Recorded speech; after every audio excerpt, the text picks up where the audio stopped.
NCERT की exercise 3.1 का आज हम दूसरा क्वेश्चन करेंगे। सबसे पहले क्वेश्चन को ढंग से पढ़ लिया जाए कि क्वेश्चन में दिया क्या है। क्वेश्चन में बोला गया है if A matrix has 24 elements, अगर एक मैट्रिक्स हमारे पास है जिसमें 24 एलिमेंट्स हों तो उसने कहा what are the possible order it can have. तो बताइए 24 एलिमेंट की हेल्प से आप कितने ऑर्डर की कितनी मैट्रिक्स बना सकते हो, पहला क्वेश्चन। और दूसरा बोला गया what if it has 13 elements, और अगर एलिमेंट कितने होते 13 तो बताइए कितने ऑर्डर की और कितनी मैट्रिक्स बनाई जा सकती है। तो हम पहले क्वेश्चन नंबर 2 का सॉल्यूशन करेंगे। ध्यान दें, हमारे पास दिया हुआ है number of element. Number of element कितने हैं 24। अब हमें इन 24 एलिमेंट की हेल्प से बनानी है मैट्रिक्स। किस तरीके से मैट्रिक्स बनेगी ध्यान दें। 24 के अधिक से अधिक कितने फैक्टर हो सकते हैं। देखिए 24 बन जा 24 एक ऑर्डर। दूसरा है 8 3 जा 24 दूसरा ऑर्डर हो गया। तीसरा हो गया 3 इंटू 8। चौथा हो गया 1 इंटू 24। पांचवा हो जाएगा आपका 6 इंटू 4।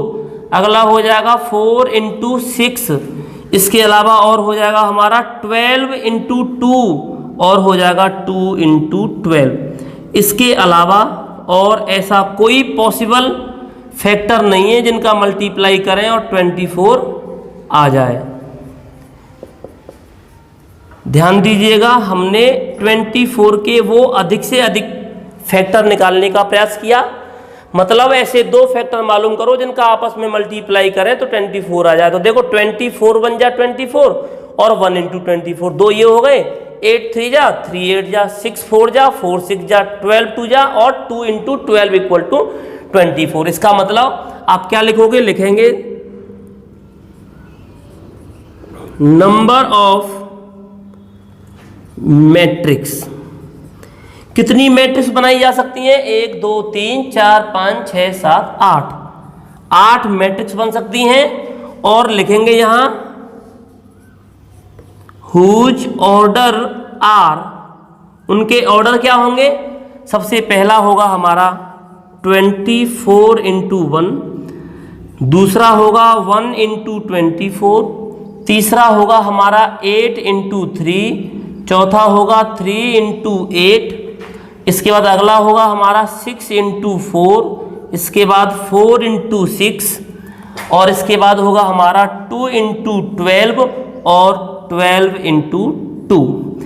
इस तरीके से हमारी एक मैट्रिक्स इस ऑर्डर की बनेगी, दूसरी इस ऑर्डर की बनेगी, तीसरी चौथी। इस तरीके से हमने आठों की आठों मैट्रिक्स ऑर्डर के साथ लिख दी।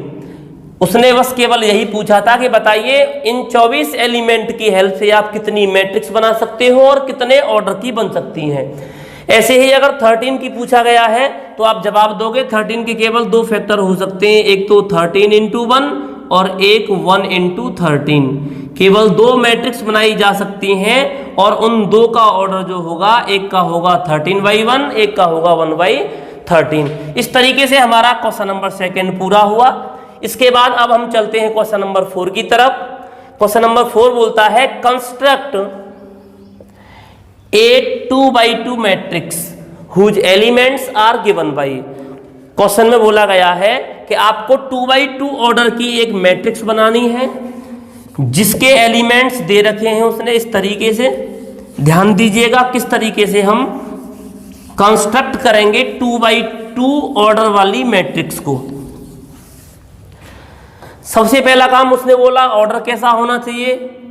उसने बोला कि ए बराबर जो ऑर्डर हो वो होना चाहिए आपका 2/2 का।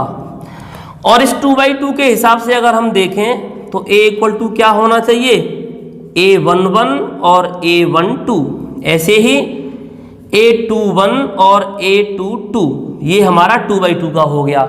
मतलब कहने का हो गया कि AIJ इक्वल टू दे रखा है I प्लस जे का होल स्क्वायर अपॉन 2। इसकी हेल्प से आपको ये चारों एलिमेंट फाइंड करने होंगे। तो सबसे पहला काम हमारा हमें A11 चाहिए, तो A11 कैसे निकालेंगे, ध्यान दें।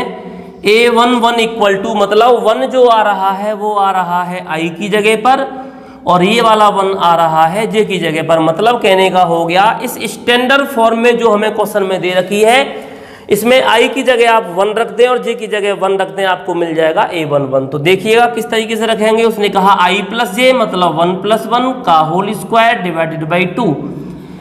इसका मतलब 1 प्लस 1 2, 2 2 जा हो गया 4 डिवाइडेड बाई 2 किया, इक्वल टू आ गया 2। मतलब कहने का हो गया, अगर मैं यहाँ लेफ्ट पर साथ के साथ लिखता भी चलूँ तो A11 कितना आ गया, 2। ऐसे ही मुझे क्या चाहिए, A12, मैं यहाँ लिखूंगा A12 इक्वल टू I की जगह क्या आ रहा है 1 और J की जगह क्या आ रहा है 2।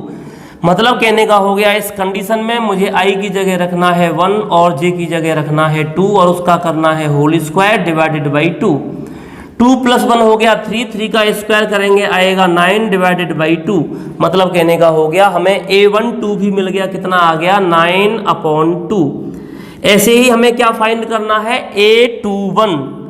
तो A21 जब आप निकालोगे तो I की जगह आपको रखना है 2 और J की जगह रखना है 1, उसका हो गया होल स्क्वायर डिवाइडेड बाई 2। बिल्कुल सेम एलिमेंट आ गया यहाँ भी। मतलब A21 की जगह भी आप लिख सकते हैं 9/2, और लास्ट में हमारे पास बचा है A22। ऐसे ही जब हम A22 निकालेंगे तो I की जगह भी 2, J की जगह भी 2, उसका कर देंगे होल स्क्वायर डिवाइडेड बाई हो जाएगा 2। 2 प्लस 2 हो गया 4, 4 का करेंगे स्क्वायर हो गया 16 डिवाइडेड बाई 2, डिवाइड लगाया इक्वल टू आ गया 8। मतलब A22 हमें कितना मिल गया, 8।